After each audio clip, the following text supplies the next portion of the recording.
That Ukrainian song ignited the passion of the multitude of nationalities amongst the crowd. We are all here today because our beloved Ukraine is under attack by a lunatic madman and his military. This week, they even attacked the Zaporizhia nuclear power plant. As Ukrainian President Zelensky said, this kind of action is nuclear terror and is a threat not only to Ukraine, not only to Europe, but to the rest of the world. This war in cities, not like many cities of our own here in Australia, is being documented in real time.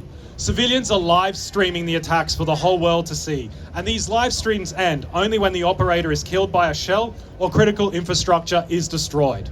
We are seeing photos of children bandaged, bloody. Kindergartens, schools, hospitals, cancer wards, residential buildings continue to be targeted, shelled and destroyed.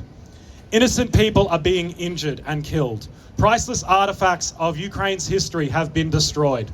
We see live footage of this occurring, and yet there are people who still deny these atrocities are even happening. This war has created a growing humanitarian crisis. Through the Ukraine Crisis Appeal, which is coordinated through our national body, the Australian Federation of Ukrainian Organisations, in partnership with the Rotary Australia Overseas Aid Fund and Caritas Ukraine, we have raised over $1.18 million as Australians. This incredible amount could not have been raised without the support of all the non-Ukrainian Australians who have donated. If you haven't already donated and you have the means to, we have people handing out flyers today with QR codes where you can donate, or you can just go to ukrainecrisisappeal.org and donate there so we can get life-saving aid to the crisis-affected civilian population of Ukraine as soon as possible.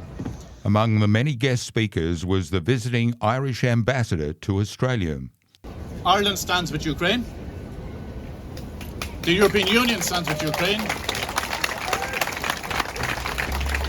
And the United Nations stands with Ukraine.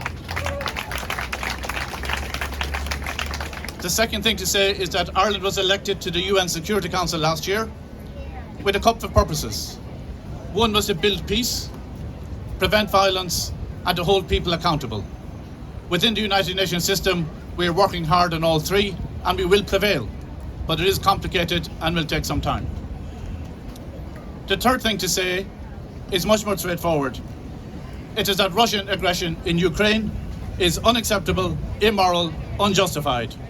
The violence must stop, the troops must go home, militarism must stop, and imperialism must stop. The Honorary Consul for the Republic of Poland in Queensland spoke too. Poland is proud to stand with Ukraine. Poland was first to help. It has moved well beyond words of support to actions that mean something. Poland doesn't provide refugee camps. Poland instead has taken in more than 790,000 Ukrainians into their own homes.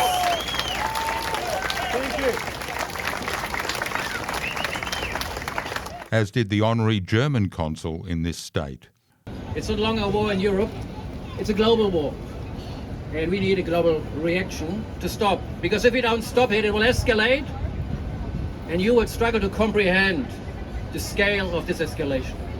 Rankin MP and Shadow Federal Treasurer Jim Chalmers added his passion to the fight against Russia's war on Ukraine. And we're here for one reason, and that is just to show our solidarity and our unity and to stand with you in these heartbreaking and difficult times, to let you know that we will do all that we possibly can to ensure that Ukraine is peaceful again and that the children and the women and the men of the Ukraine are safe again.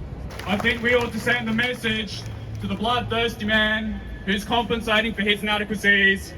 Stop Putin! Stop war! Stop Putin! Stop war! Stop Putin! Stop war! Stop Putin! Stop war! Stop Putin! Stop war! And we have a message to the world leaders, to the men and women who have control and can exert some authority over the European Union and NATO and any country that believes that the aggressive slaughter of innocents is wrong.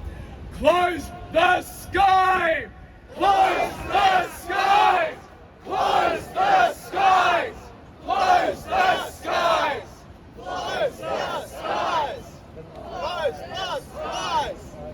And I think it's also important to point out the acts that are being done.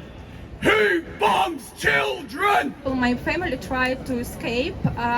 Yesterday they made it, no, 1 day ago they made it to the another part of the city, like they're behind city, very smoke white, but they don't know what to do there in the car, and it's snowing at the moment.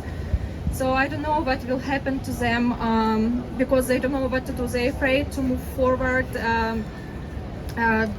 to the west, to Poland, because they don't know if it will be enough of fuel. They are scared to be freeze. So I don't know if I will be able to see my mom, my brother, my friends.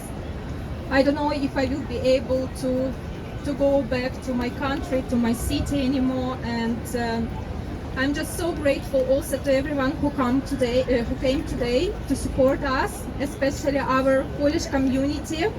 Polish people at this time helping the most Ukrainians, they're supporting us. So many people actually went to Poland, and my friends, and they getting so much support. People opening their houses, their hearts for all these volunteers, for our Ukrainian people. And I'd also like you to remain standing as we sing the Australian national anthem.